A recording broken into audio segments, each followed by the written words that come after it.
Today we're going to look at some examples of some problems where we need to find the number of events that occur. We're going to use some basic counting principles as we solve these problems. So you may remember doing these types of problems back in middle school where you were asked to determine how many different outcomes would there be if you were given some specific information about a problem. So in our first example, it wants to know how many ways can a computer randomly generate two distinct, now that word just really means different, integers from 1 to 12 whose sum would be 10.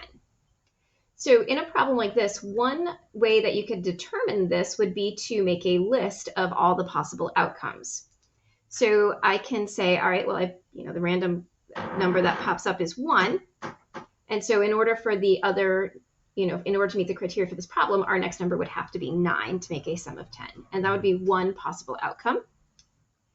We could also have it generate the number 2, and then to get a sum of 10, we would need 8. 3, we would need a value of 7. 4, we would need a value of 6. Now 5, we would need another value of 5. So we're not going to be able to count that as a possible outcome because we want two distinct integers, so that would be the same integer twice. So we can't have that. 6 would have to match up with 4, 7 with 3, 8 with 2, and 9 with 1. And these would be all of my possible outcomes, and I could just count up the total that we had. So we have 1, 2, 3, 4, 5, 6, 7, 8 different ways that the computer could generate these two distinct integers that would have a sum of 10. Now, as we're going through some problems, we might not want to have to list out all of the different ways. It could be quite an overwhelming task as our values get larger and larger. So some problems can be solved by using what we call the fundamental counting principle. And in the fundamental counting principle, basically you have some events. Now the example here says that it has 2 events, but this could be extended to 3 or more. You just continue multiplying on the number of different ways.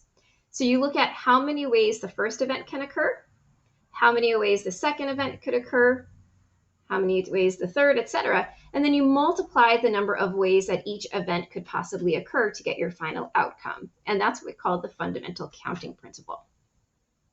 So we're going to look at 2 different examples using our fundamental counting principle in our next 2 problems. And the nice thing about these is we won't have to make a list. We'll be able to find out how many there are by just thinking through the problem here.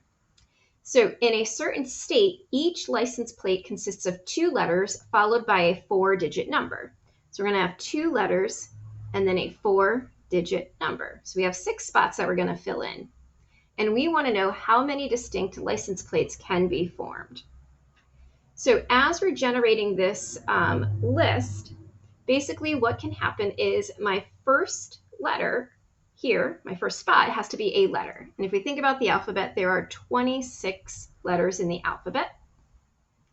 And then I could go ahead and use the same 26 letters over. It doesn't say that there has to be a different letter used every time. So for my first 2 spots where I have to use 2 letters, I have 26 possible outcomes for each of those spots. And then it says it's followed by a 4-digit number. So again, I could have any digit from 0 to 9, which would be 10 total values. Again, I can repeat the same 10 values, repeat the same 10 values, and repeat the same 10 values.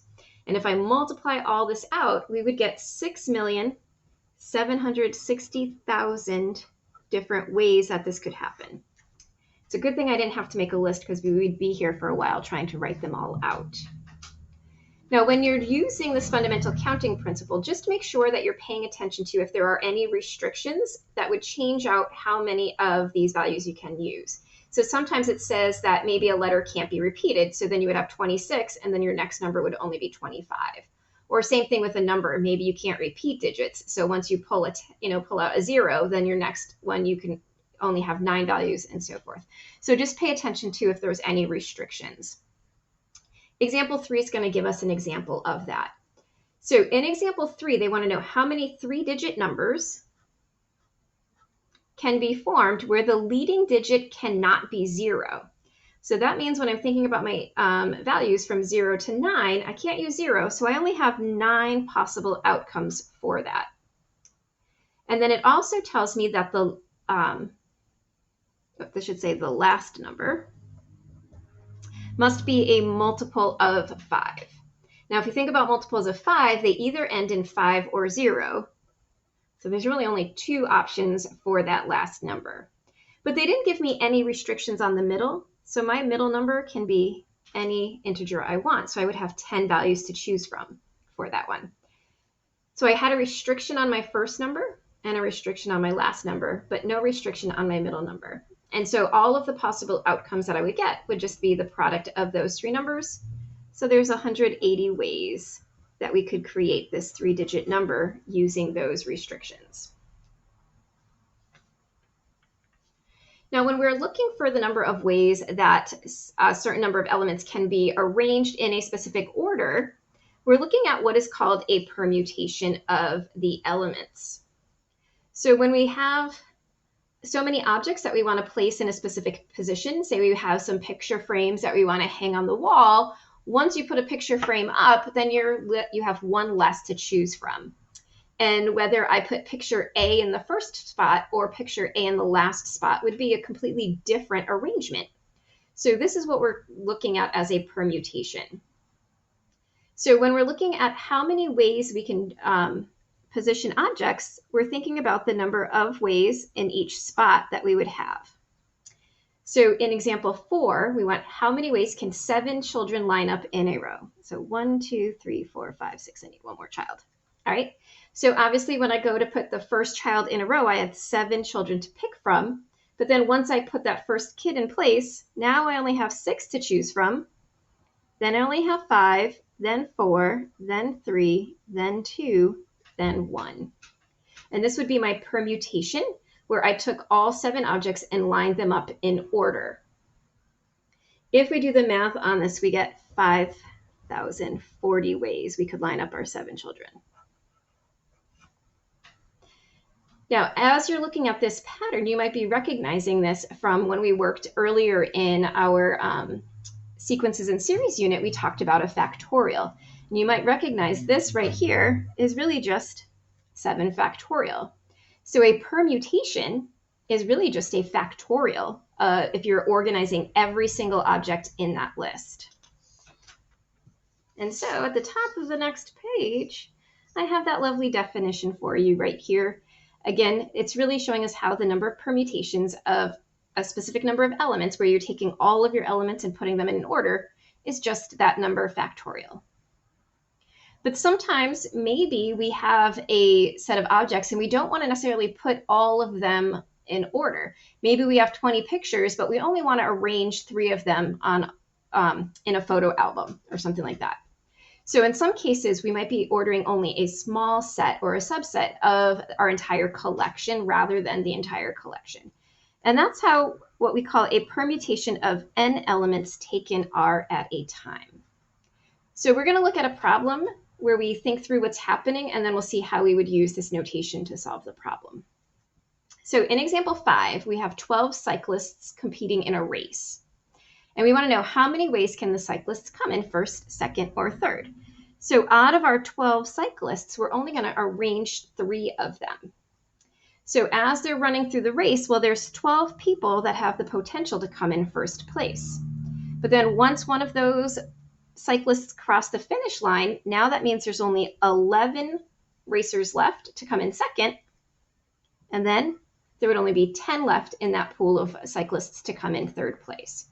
So in this scenario, we would have a total of 1,320 different ways that we could arrange first, second, and third place. Now you might be saying, well, that doesn't look like a factorial. What happened to the rest of the problem?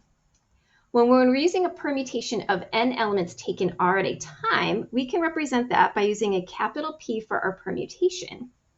And we put on the left of the P how many objects we have to put in order. So for this one, we have a total of 12. And then on the right-hand side, we put how many we actually want to select. As I go to solve this, the numerator of our fraction is going to be that 12 factorial. And then what's going to happen down here is I'm going to subtract those two numbers. So I would get 12 minus 3 factorial. And I think we all know 12 minus 3 is 9. And if we remember back to when we simplified our factorial expressions earlier in this unit, we took the numerator and we expanded it out until it got to the value that matched in our denominator. And then we can cancel, and we would get the same exact answer. Notice we're still getting 12 times 11 times 10. Now, in some cases, this way is a lot faster, especially if you're only trying to organize maybe 3 or 4. But if you had to organize, maybe you had 120 people and you wanted to figure out how many ways could the first 100 come into play, you don't really want to make a list of 100 integers like that. So that's when this notation would come in handy for us. But either way, we still end up with that same result. All right, so this right here in the box gives us the notation I just talked about. So it says that if we want to arrange, n elements taken r at a time, we're doing that permutation. We take the total of all the things, put that in our numerator, and then our denominator would be subtracting the 2. And then they show how to expand it out, but we talked about that here. Okay, so whether you use this notation or you use that notation, it's not going to matter. A lot of times I find this way is a lot quicker. But again, if the numbers start getting really, really big and you have to organize maybe 100 values, it might be quicker to use the permutation notation.